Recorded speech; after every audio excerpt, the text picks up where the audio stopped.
The late afternoon sun beat down mercilessly on Grace Mitchell's shoulders as she wrestled with a rusted fence post that had no intention of cooperating, her worn leather gloves doing little to protect her hands from the sharp edges of barbed wire that had seen better days at least a decade ago.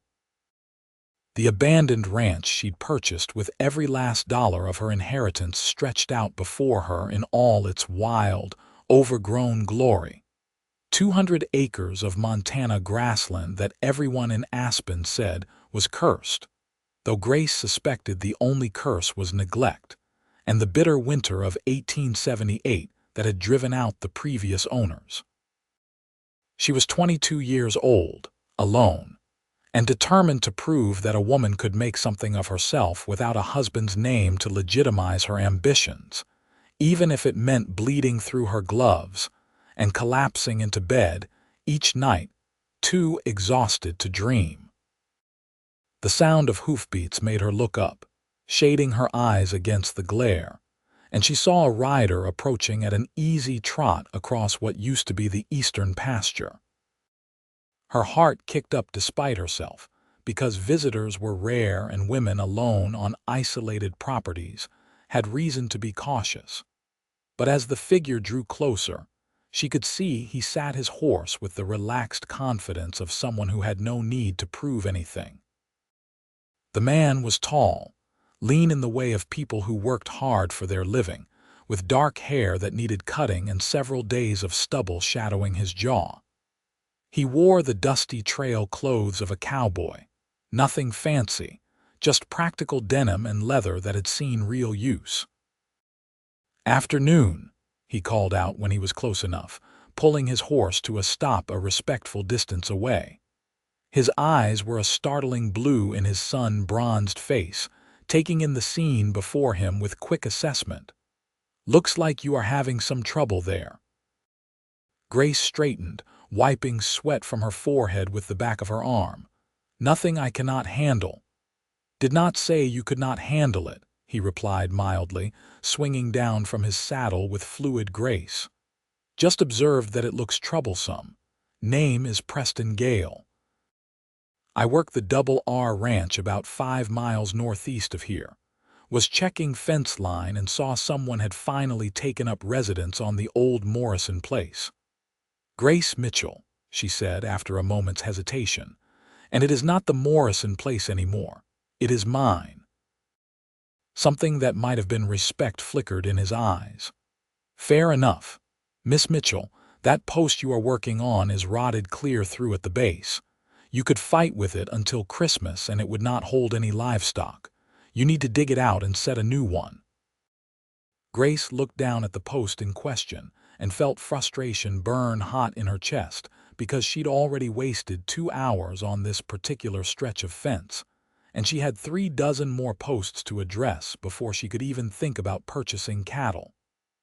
"I am aware," she said tersely. "I just thought I might be able to salvage it." Preston stepped closer, examining the fence line with a practiced eye.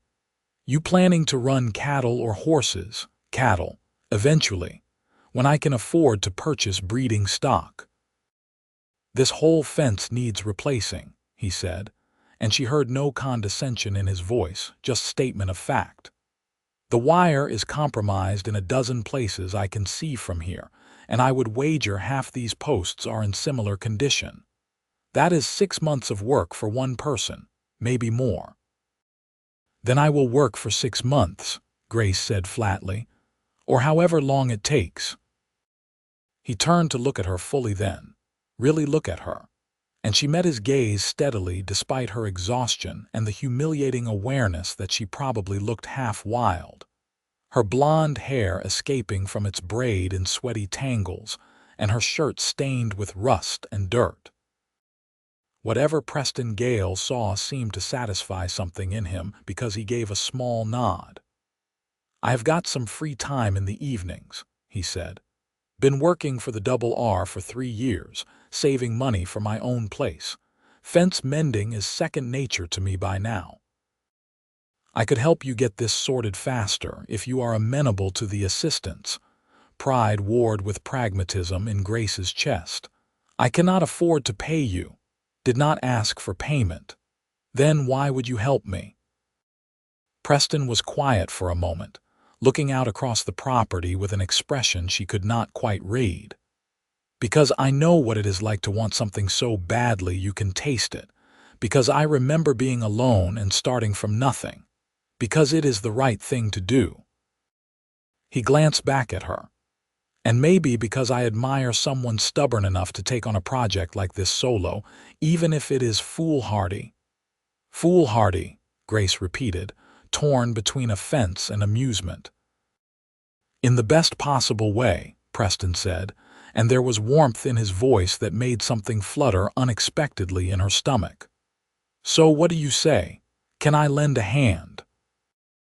Grace looked at the fence, at the acres of work stretching out before her, at the sun already beginning its descent toward evening.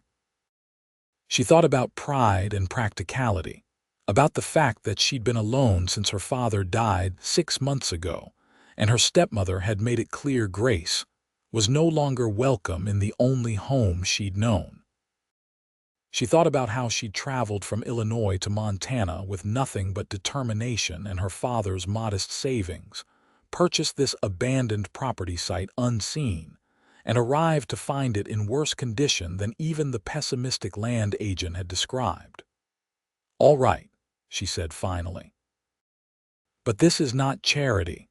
I will repay you somehow when the ranch is profitable." Preston smiled then, a real smile that transformed his serious face into something approaching handsome. "Deal. Now let me show you the proper way to extract a rotted fence post without killing yourself in the process." He fetched tools from his saddlebags, better quality implements than the rusty collection Grace had inherited with the property, and set to work with efficient competence.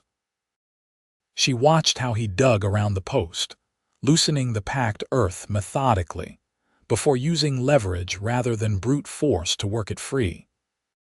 He explained as he went, not talking down to her but sharing knowledge accumulated through years of experience, and Grace found herself genuinely interested despite her earlier irritation. "You have got good instincts," Preston said after she successfully removed the next post using his technique. "Quick learner. That is going to serve you well out here." "I had a good teacher," Grace said, and was rewarded with another of those smiles that seemed to bypass her rational mind and speak directly to something warmer in her chest. They worked until the light failed, accomplishing in 2 hours what would have taken Grace all evening alone.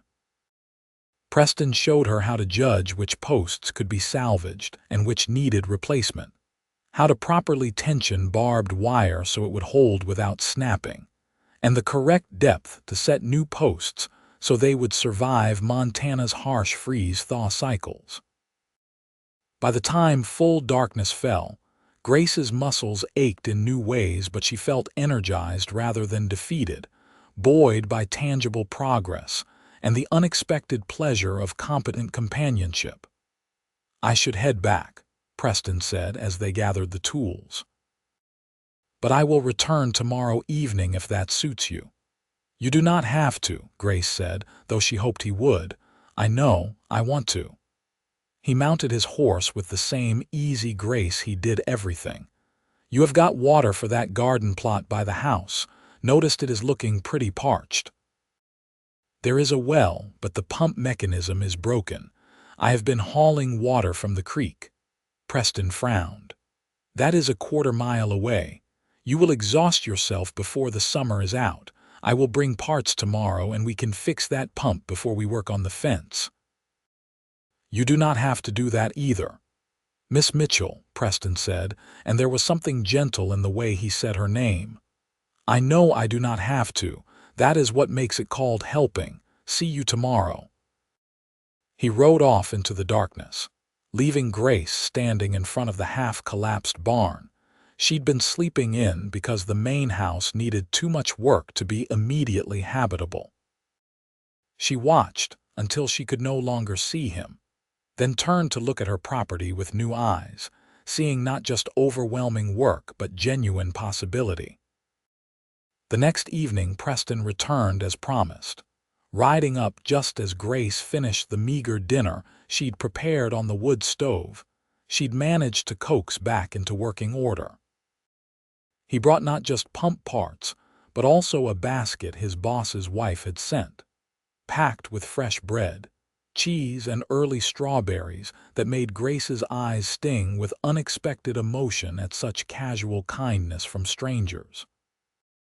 "Martha heard I was helping out the new neighbor and insisted," Preston explained, looking slightly embarrassed. "She is convinced everyone needs mothering, even grown men who have been managing just fine for years." "Please tell her thank you," Grace said, setting the basket down with careful reverence. "This is incredibly generous." They ate together before tackling the well pump, sitting on the front porch of the house in the golden evening light. Preston asked about her background, and Grace found herself telling him about growing up in Illinois, about her father who had been a schoolteacher with a passion for literature and learning, about how he'd raised her alone after her mother's death, and encouraged her education in a way most girls never experienced. She told him about his second marriage 5 years ago to a woman who resented Grace's presence, about his sudden death from pneumonia that winter, about discovering he'd left her a small inheritance separate from the estate that went to his widow. "I could have stayed," Grace said quietly, watching the sun paint the Montana sky in shades of orange and pink. "Found work as a teacher or governess somewhere nearby. That is what everyone expected. But I wanted something of my own, something no one could take away. When I saw the advertisement for this property, I knew it was probably foolish, but I could not stop thinking about it." "Not foolish," Preston said firmly. "Brave. There is a difference." "What about you?" Grace asked. "How does a cowboy end up working for someone else's dreams instead of his own?" Preston was quiet for a long moment, rolling his empty cup between his palms. "I am from Texas originally. My father had a small ranch, nothing fancy, but it was ours. He died when I was 16, my mother a year later.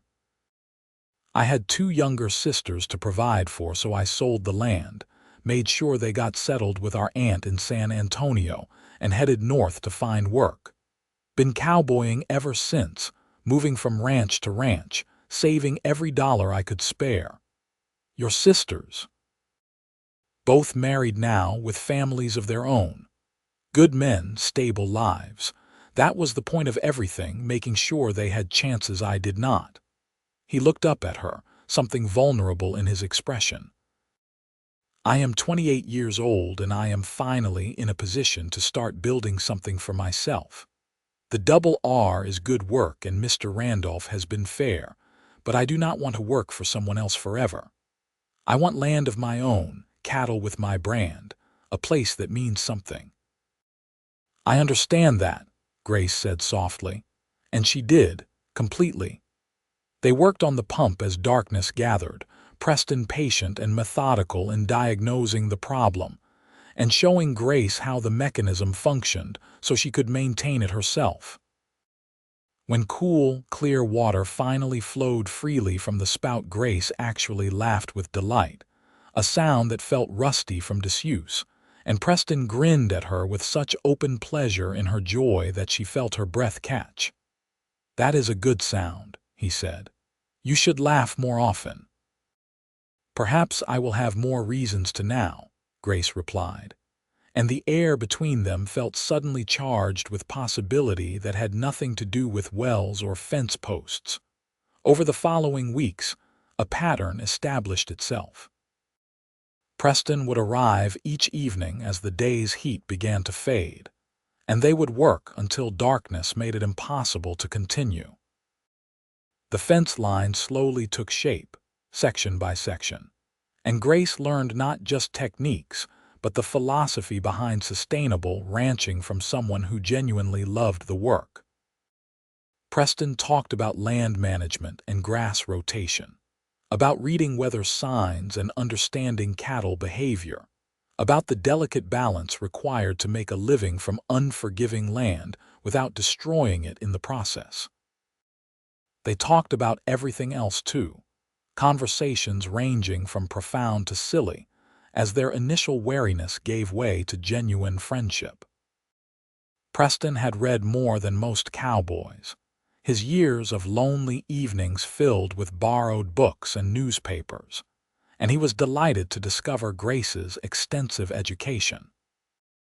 They debated politics and philosophy, swapped stories about places they'd seen and places they dreamed of going, argued good-naturedly about everything from the best way to cook beans to whether Shakespeare's comedies were actually funny. Grace found herself watching for Preston's arrival, each day, with anticipation that felt dangerous in its intensity. She noticed things about him that had nothing to do with his competence with tools and livestock.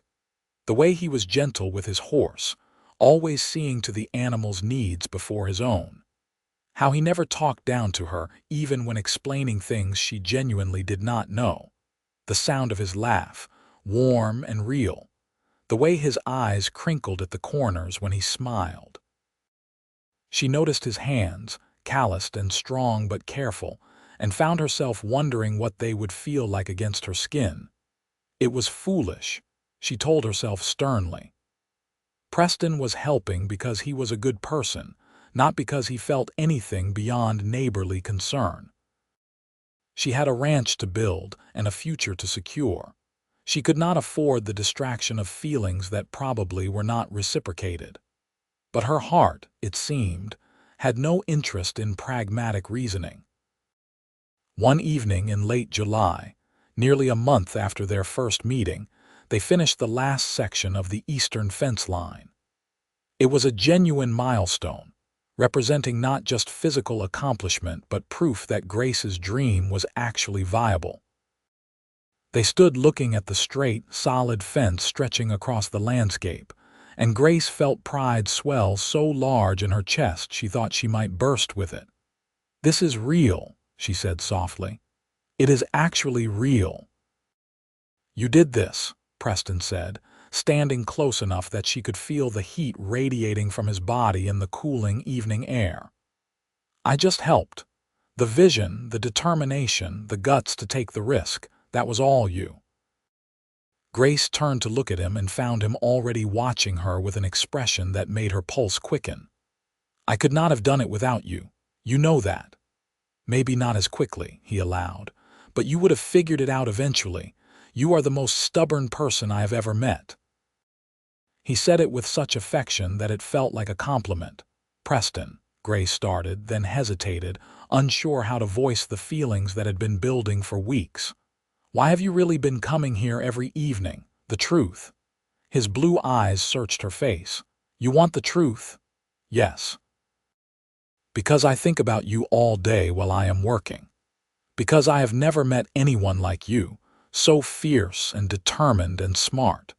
Because you make me laugh and you challenge me and you see the world in ways I never considered. Because somewhere between that first fence post and now I realized I was not just helping you build a ranch, I was falling in love with you." He said it simply, matter of fact, as though admitting something obvious. Grace's heart hammered so hard she was certain he could hear it. "You love me." "Yes," Preston said steadily. "I know it is probably too soon and maybe you do not feel the same way, but I am tired of pretending I am just here for the fence mending. I am here because I want to be part of your future, if you will have me." For a moment, Grace could not speak past the emotion clogging her throat. Then she closed the distance between them and kissed him, pouring weeks of pent-up longing into the connection of lips and breath and bodies finally coming together. Preston made a sound of surprise that melted into pleasure, his arms coming around her to pull her close, and Grace felt like every hard, lonely, frightening choice that had brought her to this moment suddenly made perfect sense. When they finally broke apart, both breathing hard, Preston rested his forehead against hers. "I am going to take that as a positive response." "I love you too," Grace said, the words feeling both terrifying and exactly right. "I've been trying not to because it seemed impractical, but apparently my heart has no interest in practicality." Preston laughed, the sound full of joy, and kissed her again, more slowly this time, thorough and deliberate. His hands framed her face with a tenderness that made her tremble, and Grace thought she could happily spend the rest of her life being kissed by this man under the vast Montana sky. "So what do we do now?" she asked when they finally came up for air. "We keep building," Preston said simply. "Your ranch, our future, whatever that looks like, together if you want." "I want," Grace said firmly, "but I will not be some wife who just keeps house while you do the real work. This ranch is mine and I intend to run it properly." "I would expect nothing less," Preston assured her. "I fell in love with a rancher, not a housewife.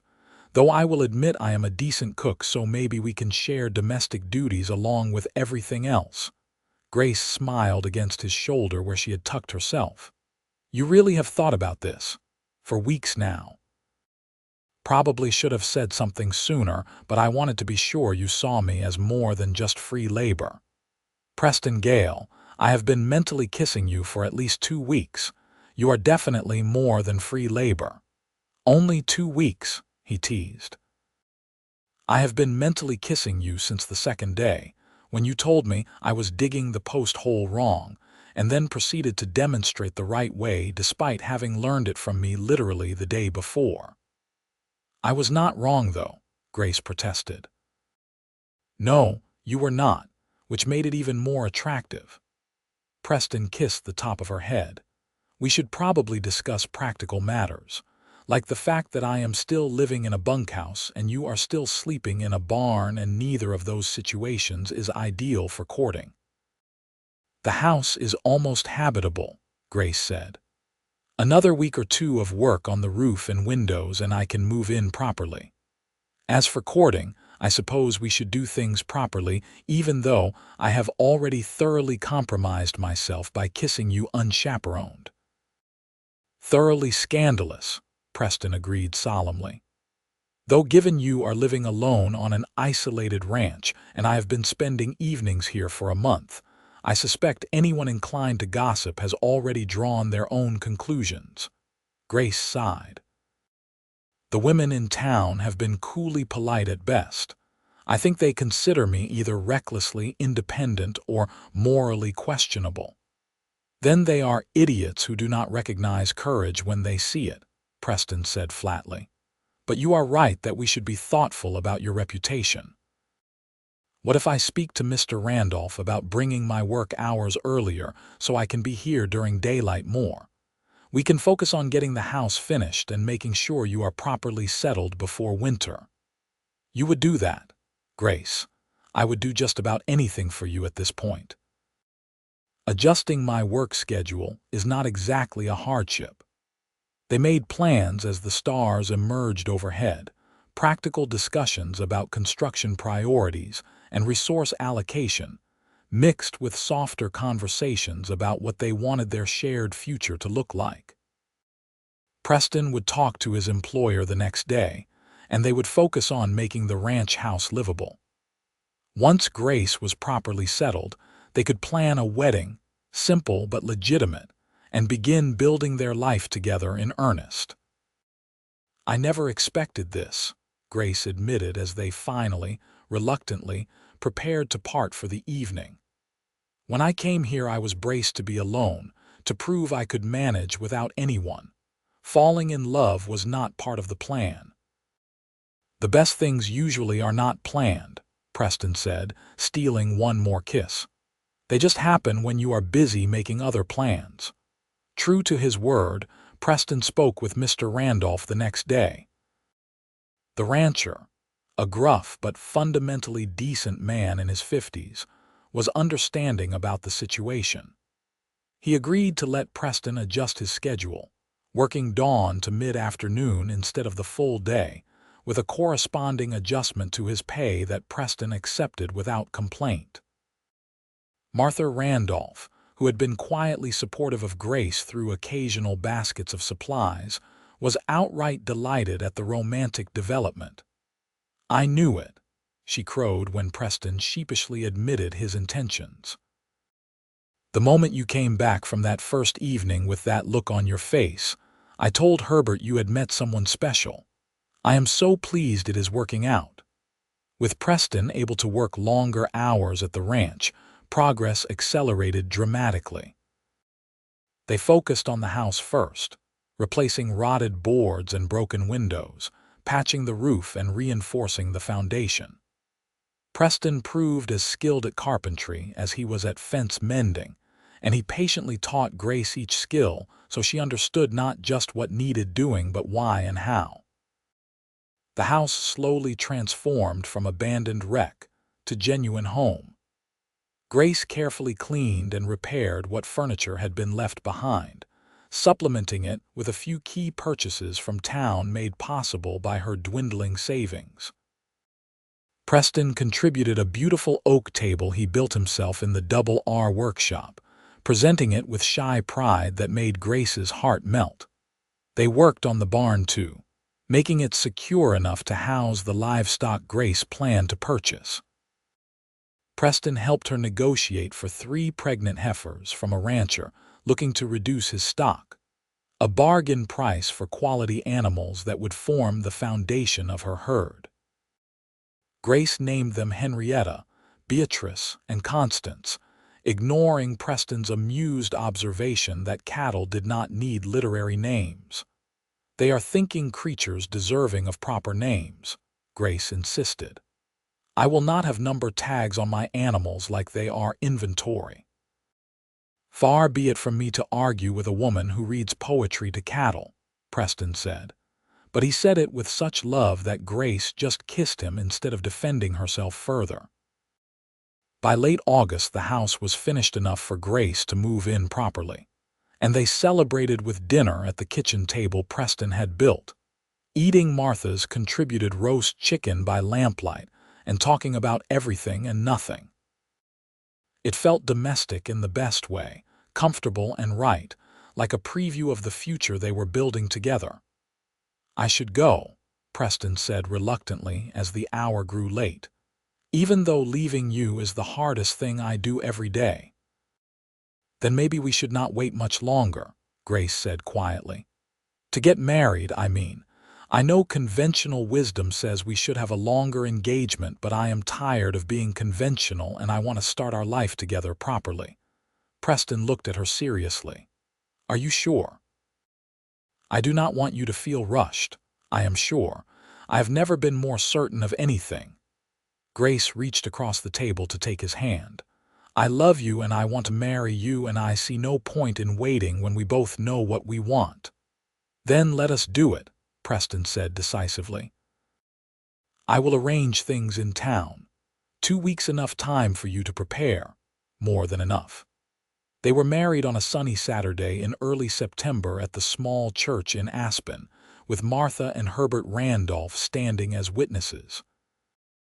Grace wore a simple blue dress she'd made herself, wildflowers in her hair since there was no money for elaborate arrangements, and she had never felt more beautiful than when she saw the look on Preston's face as she walked down the aisle toward him. The ceremony was brief and sincere, their vows spoken with complete honesty before God and the handful of townspeople who attended out of curiosity or genuine goodwill. When the minister pronounced them husband and wife and Preston kissed her, Grace felt something settle deep in her soul, a sense of rightness and belonging she had been missing since her father's death. They held a modest reception at the ranch, Martha and several other women contributing food and good wishes, despite some of the lingering gossip about the speed of the courtship. Grace did not care what anyone whispered. She was married to the man she loved, standing on land she owned, surrounded by the tangible evidence of what she had built through determination and hard work. Let them gossip. She was happy. That night, finally alone together as husband and wife, Preston carried Grace over the threshold of their home with ceremony that made her laugh. He set her down gently in the bedroom they would now share, and suddenly the laughter faded into something deeper and more intense as they looked at each other in the lamplight. "Hello, wife," Preston said softly, reaching up to carefully remove the flowers from her hair. "Hello, husband," Grace replied, her pulse racing as she began unbuttoning his vest with fingers that trembled slightly.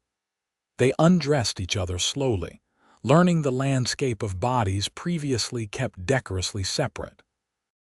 Preston was patient and gentle, clearly as nervous as she was despite his greater experience.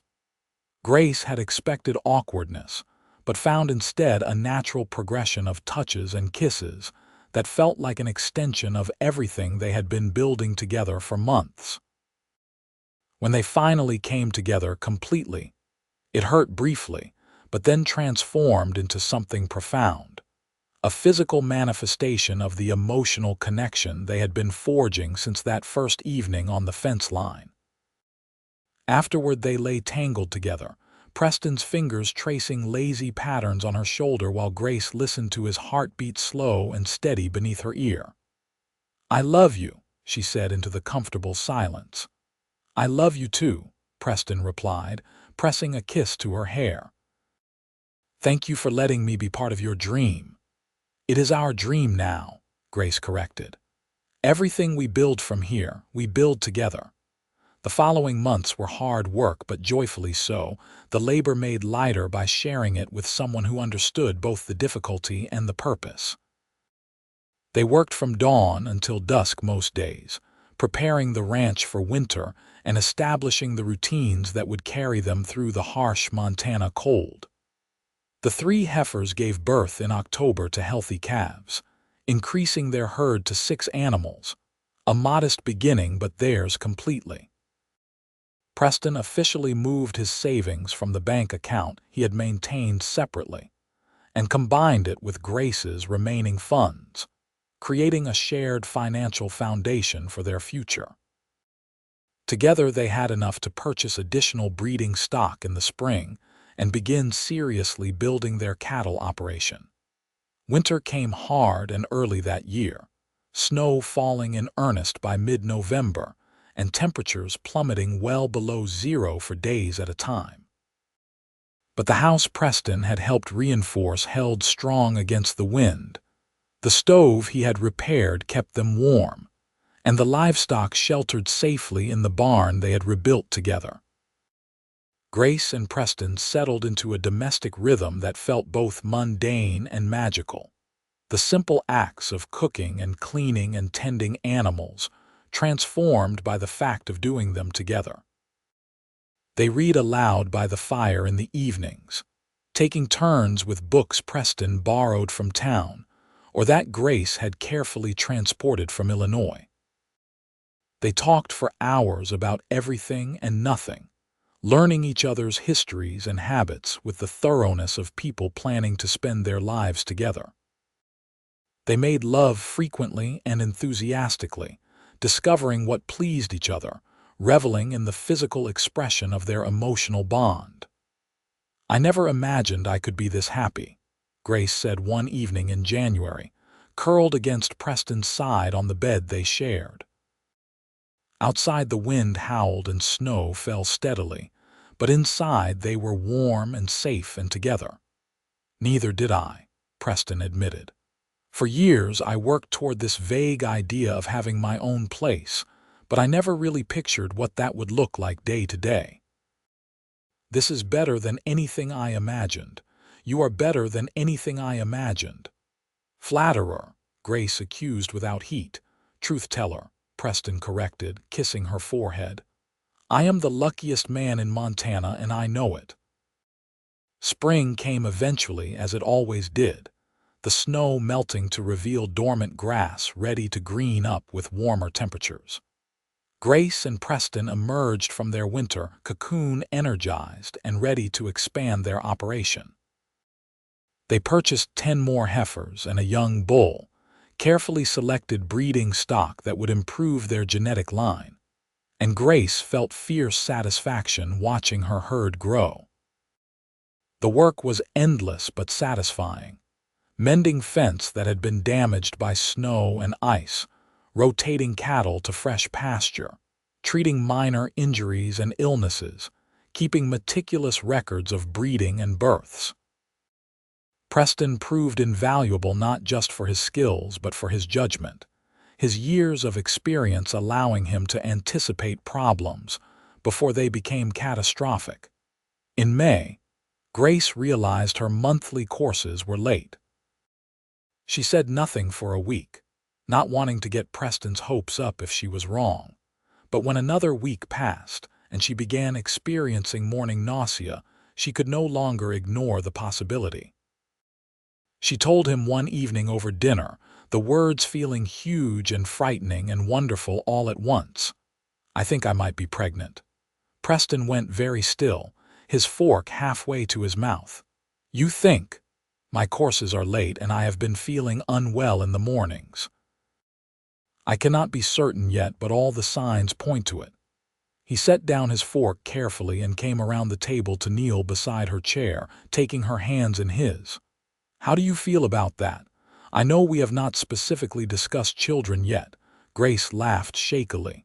"Terrified, excited, overwhelmed, all of it at once." "You, the same," Preston admitted, "but mostly happy. The idea of having a child with you, of our family growing, that makes me incredibly happy." They confirmed the pregnancy a month later when Grace's symptoms continued and her condition became undeniable. Martha was overjoyed at the news, immediately taking Grace under her maternal wing with advice and offers of assistance. The women of Aspen, who had been coolly judgmental about Grace's independent lifestyle, softened somewhat at her pregnancy, apparently finding motherhood more acceptable than ranching as a feminine pursuit. Grace worked alongside Preston through her pregnancy for as long as she physically could, refusing to be sidelined by her condition. She felt strong and healthy despite the nausea and fatigue, energized by the sense of building something that would outlast her and Preston both. This was not just their ranch anymore, she realized.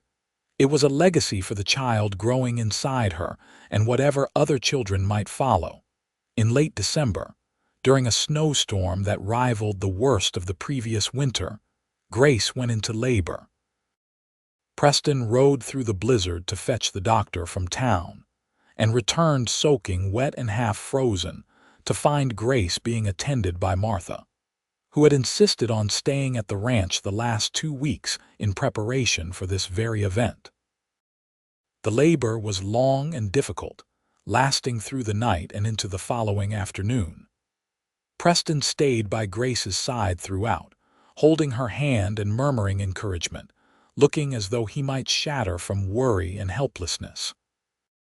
But Grace was strong, stronger even than she knew, and when their son finally arrived with a lusty cry in the gray light of winter afternoon, she felt a surge of triumph unlike anything she had experienced. "A boy," the doctor announced, placing the small, squalling bundle on Grace's chest. "Healthy lungs and all his fingers and toes. Congratulations." Grace looked down at her son, this tiny person she and Preston had created, and felt her heart expand in ways she had not known were possible.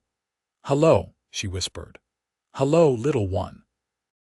Preston was crying openly, tears streaming down his face as he looked at his wife and newborn son with wonder. "He is perfect. Grace, he is absolutely perfect." They named him Thomas after Grace's father, and he became the center of their world in the best possible way. The ranch work continued because it had to, but now it was punctuated by diaper changes and nursing sessions, and the strange magic of watching a new human being begin to figure out existence. Preston proved a devoted father, getting up for midnight feedings even though he could not nurse, walking the floor with Thomas when he was fussy, speaking to him in soft, silly voices that made Grace's heart melt. "You are very good at this," she told Preston one evening, watching him rock their son to sleep with practiced ease. "I had practice with my sisters when they were small," Preston said. "But this is different. This is my son. Everything feels bigger and more important." As Thomas grew from infant to baby to toddler, the ranch prospered alongside him. Their herd expanded steadily, their reputation for quality cattle growing through word of mouth and honest dealing. They hired seasonal help during busy periods, but remained largely self-sufficient, working as partners in the truest sense. Grace managed the business side, keeping meticulous records and handling sales and purchases, while Preston oversaw the daily ranch operations. But they were both involved in all aspects, neither claiming exclusive domain over any part of their shared enterprise. When Thomas was 2, Grace realized she was pregnant again. This time the news felt less shocking and more like a natural progression, though no less exciting. Their daughter was born in the summer of 1883, an easier birth than her brother's had been, and they named her Caroline. She had Preston's blue eyes and Grace's blonde hair, and Thomas was simultaneously fascinated and slightly suspicious of this new person demanding everyone's attention. Life settled into a busy, chaotic, deeply satisfying rhythm. Grace sometimes thought back to that first day on the ranch, wrestling with a rotted fence post and believing she would do everything alone, and marveled at how thoroughly her life had transformed. She had the ranch she dreamed of, but she also had a partner who treated her as an equal, children she loved beyond measure, and a place in the community she had built through persistence and integrity. The ranch they had named the Twin Meadows had become one of the most respected operations in the region, known for quality stock and fair dealing. They had 200 acres of productive land, nearly 60 head of cattle, and enough financial stability to weather bad years without catastrophe. But more than material success, they had built something that mattered: a home, a family, a legacy. On their 5th wedding anniversary, Preston and Grace stood on the front porch of their house watching Thomas chase chickens in the yard while Caroline napped inside. The evening air was warm with summer, and Grace leaned against her husband's solid presence with contentment. "You ever regret it?" Preston asked quietly. "Giving up your independence, sharing your dream?" Grace turned to look at him incredulously. "Do you really have to ask?" "I suppose not," he admitted. "But I want to make sure you know I see you, not just as my wife or the mother of my children, but as the fierce, brilliant woman who took on an abandoned ranch and turned it into something remarkable. I do not ever want you to feel like you lost yourself in us." "I did not lose myself," Grace said firmly. "I found myself, the person I was meant to be. Yes, my dream changed and expanded to include you and our children, but that does not diminish it. If anything, sharing it made it richer and more meaningful." She took his hand, lacing their fingers together. "You helped me build this, Preston. Not just the physical ranch, but the life, the future. Everything I have is better because you are part of it." "I love you," Preston said, pulling her close. "More every day, which I did not think was possible, but you keep proving me wrong." "I love you too," Grace replied, tilting her face up for a kiss that tasted like home and hope and happy endings. They stood together as the sun set over their land, painting the Montana sky in shades of gold and crimson. And Grace thought about how far she had come from that exhausted, lonely girl fighting with a fence post. She thought about unexpected meetings and helping hands and love that grew from respect and partnership. She thought about the future stretching ahead of them, full of hard work and certain challenges, but faced together, always together. Thomas ran up to them then, declaring loudly that the chickens were being disobedient, and someone needed to talk to them about respecting his authority. Preston scooped him up with a laugh, and Grace went inside to check on Caroline, and the evening proceeded in the beautiful, mundane chaos of family life. The years continued to pass, each bringing new challenges and joys. They added more land when the neighboring property came up for sale, expanding Twin Meadows to nearly 400 acres. Their herd grew to over 100 head, requiring them to hire on permanent ranch hands to help manage the workload. Grace and Preston built a proper bunkhouse for the employees and maintained the same philosophy with their workers that governed their marriage: fair treatment, honest dealing, and respect for the dignity of hard work. Thomas grew into a sturdy boy who loved the ranch as much as his parents did, following Preston around like a shadow and pestering Grace with endless questions about everything. Caroline was quieter but no less curious, with a particular affinity for animals that suggested she would be a natural rancher in her own right. Grace made sure both children received proper education, hiring a teacher from town to come 3 days a week and supplementing with her own instruction in literature and history. In the fall of 1886, Grace gave birth to their third child, another son they named Samuel. By now, she and Preston had the rhythms of parenthood down to a science, though every child proved unique in their demands and delights. Samuel was an easy baby who slept through the night early and smiled constantly, bringing a fresh dimension of joy to their already happy household. The ranch prospered even through difficult years when drought or hard winters tested them. They had built sufficient reserves and diversified enough that temporary setbacks did not threaten their overall stability. Their reputation brought buyers from across Montana and even neighboring territories, willing to pay premium prices for Twin Meadows cattle, because they knew they were getting quality animals from honest ranchers.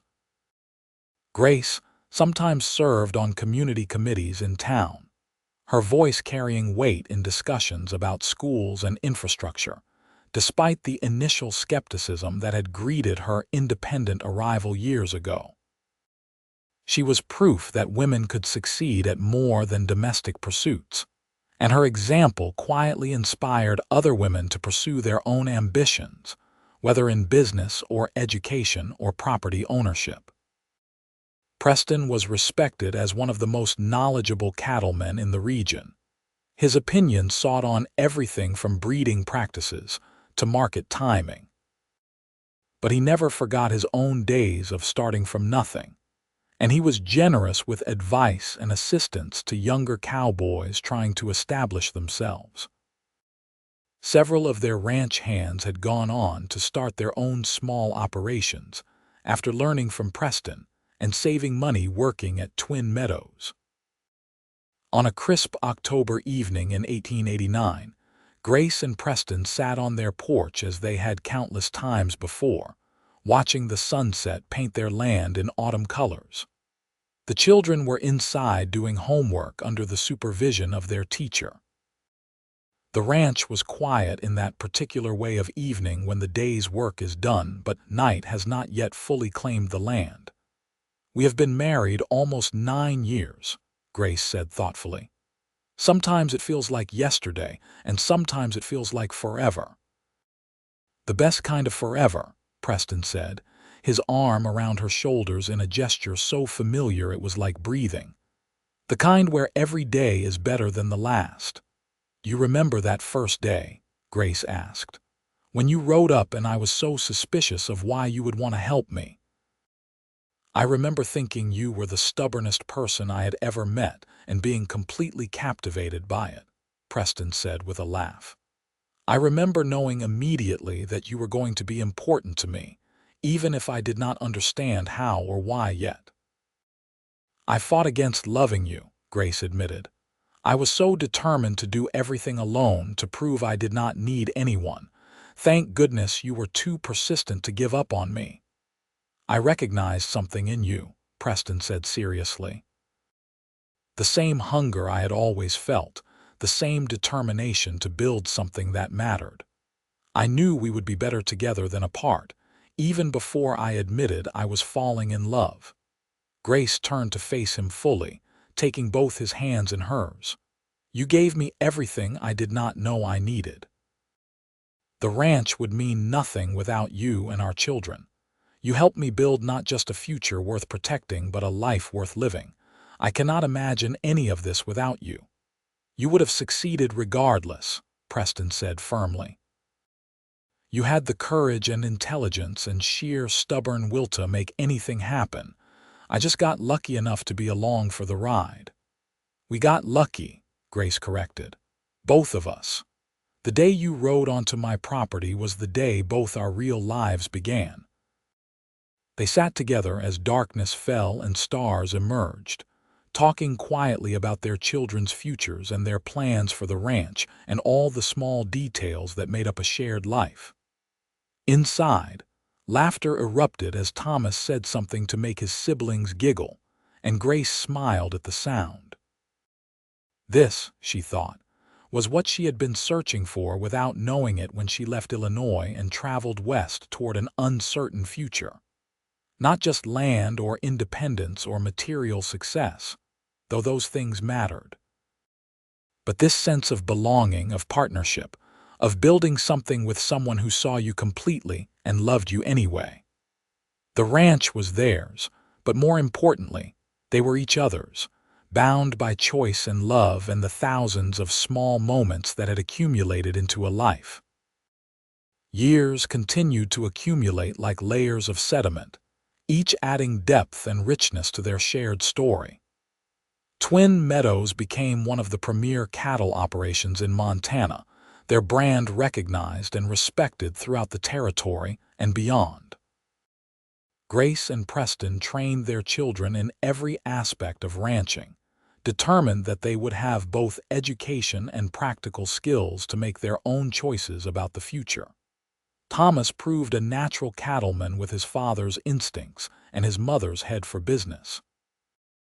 By the time he was 16, he was managing significant portions of the ranch operation independently. Caroline discovered a talent for horse breeding and began developing that as a specialty operation within the larger ranch. Samuel, the youngest, showed early signs of intellectual curiosity that suggested he might pursue education rather than ranching. And Grace and Preston supported his interests as readily as they did their other children's more traditional path. In 1895, after years of territorial status, Montana was admitted to the Union as the 41st state. Grace and Preston celebrated along with their neighbors, proud to be part of this new phase of the region's development. They had helped build Montana, literally and figuratively, and that sense of contribution to something larger than themselves was deeply satisfying. As they approached their 15th wedding anniversary in 1894, Preston planned a surprise for Grace. With the children's help and Martha's conspiracy, he organized a celebration at the ranch, inviting neighbors and friends and the various people whose lives had intersected with theirs over the years. It was a large gathering by their standards, requiring significant preparation, but Preston wanted to honor the woman who had transformed his life and the anniversary that represented 15 years of partnership and love. Grace was genuinely surprised when she returned from a deliberately planned trip to town to find the ranch transformed with decorations and full of people. She stood in the yard staring around in shock until Preston came to her side and took her hand. "What is all this?" she asked. "A celebration," Preston said simply. "Of you, of us, of everything we have built together. 15 years ago you took a chance on a cowboy who showed up uninvited to help with your fences. I wanted to mark that and everything that has come since." Grace's eyes filled with tears as she looked around at the assembled people. Martha and Herbert Randolph, now quite elderly but still sharp as ever. Their children and grandchildren, Ranch hands past and present, neighbors who had become friends, members of the community who respected what Grace and Preston had achieved both individually and together. "You did this for me," she said to Preston. "For us," he corrected. "But mostly because I want everyone to know how extraordinary you are and how grateful I am every single day that you let me be part of your life." The celebration lasted well into the evening, full of food and music and shared stories. People toasted Grace and Preston's partnership, their successful ranch, their family. Thomas, Caroline, and Samuel stood together and spoke with surprising eloquence about what their parents had taught them about love and work and integrity. By the time the last guests departed, Grace's face hurt from smiling and her heart felt full to bursting. That night, alone with Preston in their bedroom, she kissed him with 15 years of accumulated love and gratitude. "Thank you," she said simply, "for everything, for seeing me, for helping me, for loving me." "Thank you for mending fences on abandoned land," Preston replied with a smile. "For being too stubborn to give up when it would have been easier. For letting me help. For building this life with me." They made love with the comfortable intimacy of long partnership, knowing each other's bodies and hearts completely, and afterward lay tangled together in contented silence. Grace thought about the girl she had been at 22, so determined to prove she needed no one, and felt tender affection for that younger version of herself. She had needed someone after all, not to complete her but to complement her, to be her partner in the truest sense.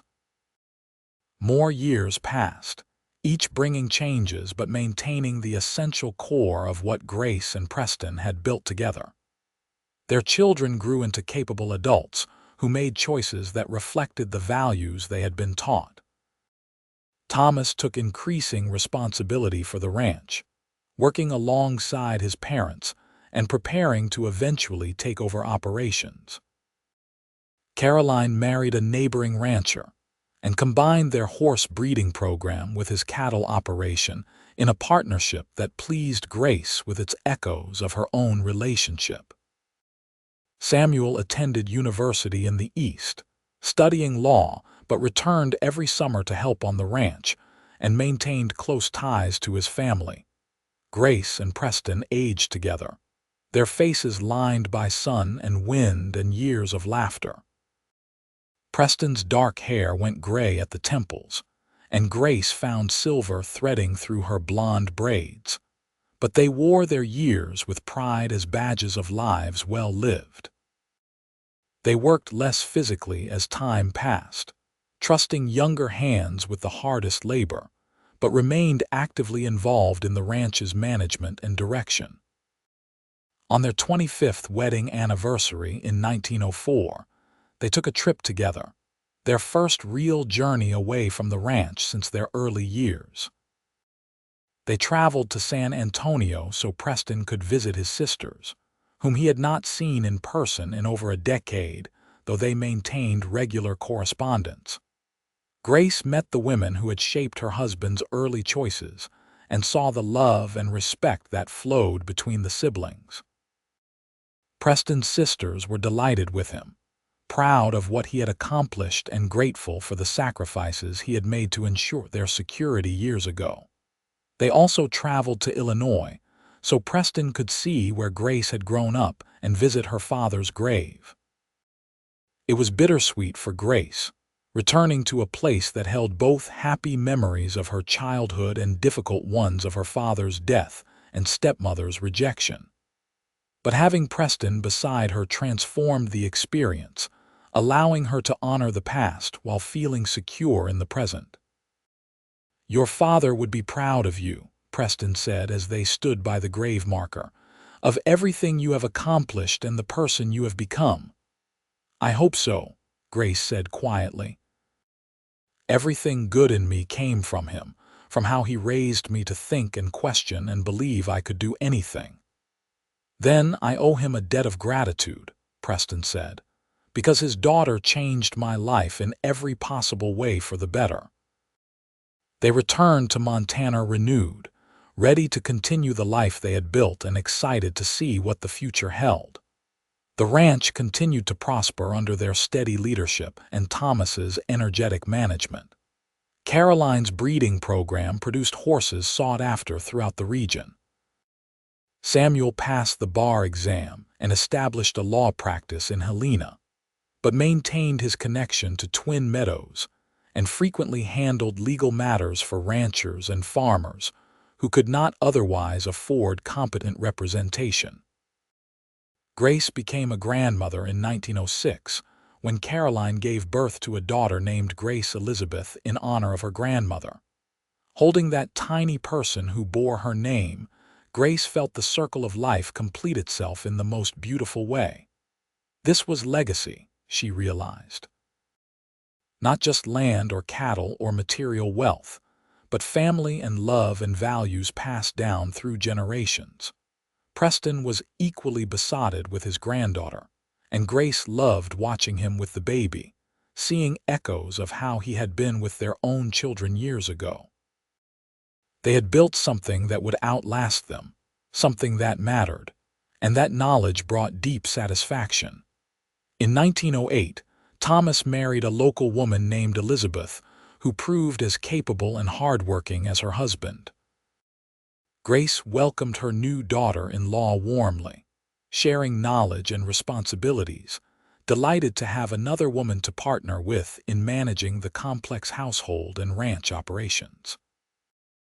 Elizabeth and Thomas made their home in a newly built house on Twin Meadows property, close enough to be part of the daily operations but far enough to establish their own family life. Grace and Preston gradually stepped further back from daily management, maintaining advisory roles but trusting the younger generation to make decisions and occasionally mistakes. It was harder than Grace expected to relinquish control, but Preston reminded her that they had raised their children to be competent, and that trust was essential. "We did not build this so we could micromanage forever," he said gently when Grace fretted over a choice Thomas made that she would have handled differently. "We built it so our family would have something sustainable. That means letting them run it their way, even when we disagree." Grace knew he was right, and she focused on enjoying this new phase of life. She spent more time on community work, helping establish a library in Aspen and serving on the board of the local school. She read voraciously, corresponded with old friends, and played with her grandchildren. Preston remained active around the ranch, unable to fully retire from work that had been his identity for so long, but he too found time for pursuits beyond immediate labor.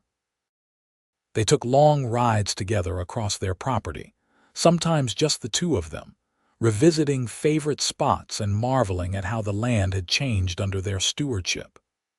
The creek where Grace once hauled water now fed irrigation systems that kept pastures green through dry summers. The fences they had mended together all those years ago had been replaced and upgraded multiple times, but still followed the lines they had established. The house had been expanded and updated, but retained the fundamental structure Preston had helped make sound. On a warm evening in June 1910, Grace and Preston sat on their porch watching the sunset as they had done countless times over 26 years of marriage. They were both in their 60s now, slowed by age but still vital, still engaged with life and each other. Thomas and Elizabeth's children played in the yard under their parents' watchful eyes. Caroline's family was visiting for the weekend, and the house hummed with the pleasant chaos of multiple generations sharing space. "You remember what you said the night I asked you to marry me?" Preston asked, his hand finding Grace's automatically. "You said you wanted to start our life together properly." "I remember," Grace said. "I also remember being terrified and excited and absolutely certain all at once." "I was too," Preston admitted. "Certain, I mean. I knew you were my future from almost the first moment, even when logic suggested I should be more cautious." My heart knew what my head was still figuring out. Grace leaned against him, fitting into his side the way she had done thousands of times before. "We have built something remarkable." "We have," Preston agreed. "And I am not just talking about the ranch, though that is certainly something to be proud of. But we built a family, a home, a life full of meaning. We built a partnership that weathered everything and came out stronger. That is what I am most proud of." "Me too," Grace said softly.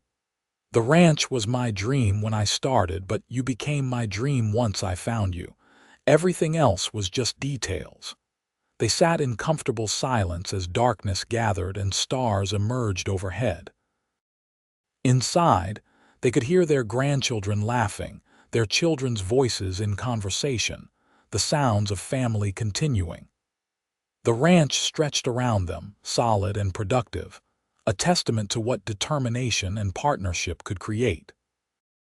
Grace thought about the journey that had brought her here. From a confused, grieving young woman determined to prove her independence to a fulfilled older woman who had learned that strength came not from doing everything alone, but from choosing the right person to stand beside. She thought about mending fences on abandoned land and the cowboy who had stopped to help, not knowing he was offering more than assistance with rotted posts. "I would do it all again," she said to Preston. "Every hard moment, every challenge, every setback. I would do it all exactly the same because it led here, to this life with you." "So would I," Preston said, kissing the top of her head. "1,000 times over, I would choose you and this life and everything we have built together." They remained on the porch until late, talking and dreaming and simply being together. Inside, their family was gathering for dinner, and soon they would join them, taking their places at the head of the table in the house Preston had helped make into a home.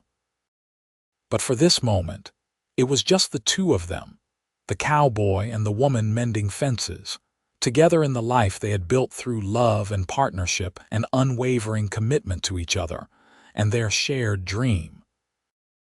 The years ahead would bring more changes, more joys and inevitable sorrows, but they would face everything together as they always had. Their story had begun with rusted barbed wire and rotted fence posts, and transformed into something beautiful and lasting, a love that had built not just a ranch but a legacy. And on that June evening, with stars overhead and family nearby and decades of partnership behind them, Grace and Preston were deeply, profoundly content with everything they had created together.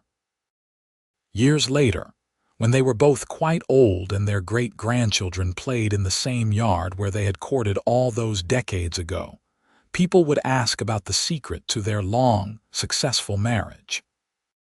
Grace and Preston would look at each other with the knowing smiles of people who had truly lived and loved together, and they would say simply that they had helped each other build a future worth protecting. They had started with fences and ended with forever, and that, they agreed, was the best possible story.